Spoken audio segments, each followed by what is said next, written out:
iyi si ituwe n'amamiliyari y'abantu, hari ibintu byinshi dukenera mu buzima bwacu kugira ngo tubeho. Hari n'ibindi byinshi dukenera mu buzima bwacu, ariko ibyo ngibyo turamutse tubibuze ubuzima bwacu bwakomeza twabaho. Urugero rw'ibintu dushobora kubura mu buzima bwacu, ubuzima bugakomeza. Umuntu abayeho adafite imodoka yabaho. Uramutse ubayeho udafite amazu ahenze y'imiturirwa, udakora ingendo zo hanze mu ndege nk'abandi bakire, wabaho.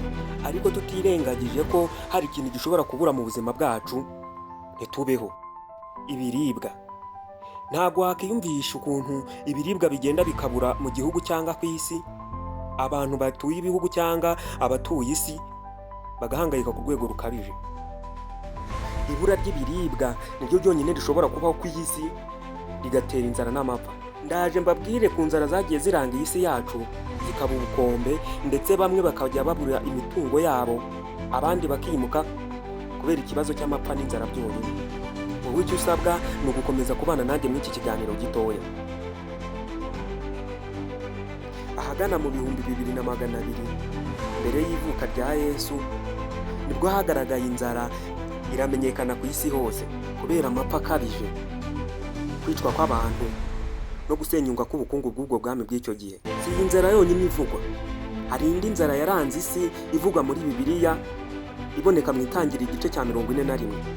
Ni inzara bivuga ko yabaye mu cya 800, ubwo naho ni imbere y'ivuka rya Yesu, ubwo Yozefu yasobanuraga Faraho inzozi zavugaga inzara izamara imyaka 7, hanyuma Imisiri ikitegura kuzayirwanya.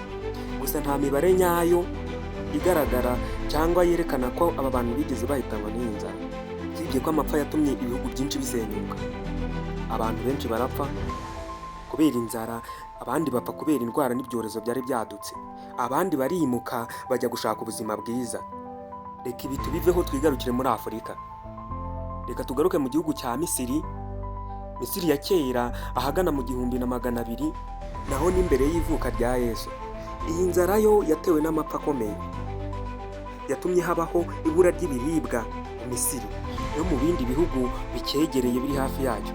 Indi nzara ni yabaye mu burasirazuba bwa Afurika, yabaye mu hagana 1888 igeza mu 1892. Yabaye imyaka 4, yibasiriye ibihugu nka Kenya, Tanzania, Ethiopia n'ahandi. Abantu barenga 1/3 cy'abanya-Ethiopia barapfuye. Indi nzara yabaye ni yabaye muri Ethiopia. Iyi nzara yabaye muri iki gihugu kuva mu 1983.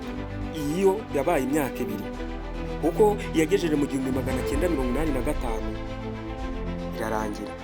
Iyi nubwo yarangiye imaze guhitana abasaga 400,000, n'abandi babarirwa muri miliyoni barahunga.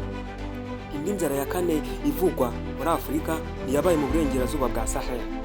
Iyi yabaye mu 1968 igeza mu 1974. Iyi yabaye mu bihugu nka Mali, Chad, Mauritania n'ahandi.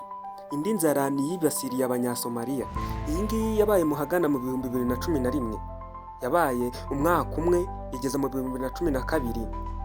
Abarenga 26,000 muri bo barapfuye, ariko abenshi bari abana. Uyu munsi hari ibice bimwe na bimwe bya Afurika bikibangamiwe n'amapfa n'inzara, nk'akarere ka Sahel n'ak'ihembe rya Afurika yo hagati, kubera amapfa, intambara n'ibibazo by'ubukungu. Ibyo byose, yaba inzara zabaye ku isi no muri Afurika, byose twabyumvishe neza. Reka twigarukire iwacu mu Rwanda.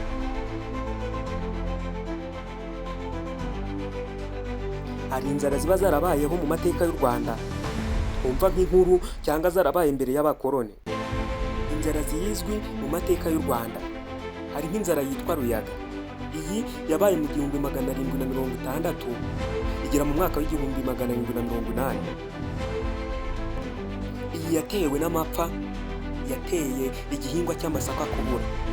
Niyo myaka yashize, igihingwa cyakoreshwaga n'abaturage nyamwinshi cyari igihingwa cy'amasaka. Kubera n'ubundi byari ibiryo byabo, cyatangiye kubura, benshi batangira kwiga kujya barya ibyatsi. Ibyo bidahagije, abana barwaye indwara zigiye zitandukanye, harimo bwaki, kubura ibyo kurya ndetse n'izindi. Indi nzara yabaye mu mateka y'u Rwanda hari iza yitwa Gakwege.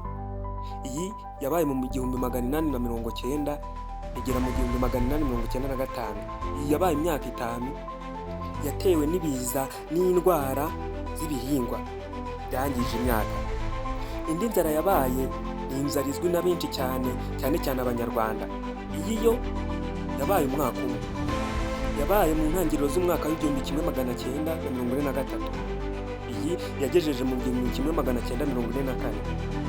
Iyi nzara izwi nka Ruzagayura yatewe n'amapfa n'ibura ry'ibiribwa mu Rwanda, yiyongeraho n'intambara ya kabiri y'isi. Ndagushimiye wowe wari ukunyumva. Niba wishimiye iki kiganiro ukaba wifuza ko tuzakorana ikindi kiganiro, kanda subscribe, ukore share na comment. Ciao ciao.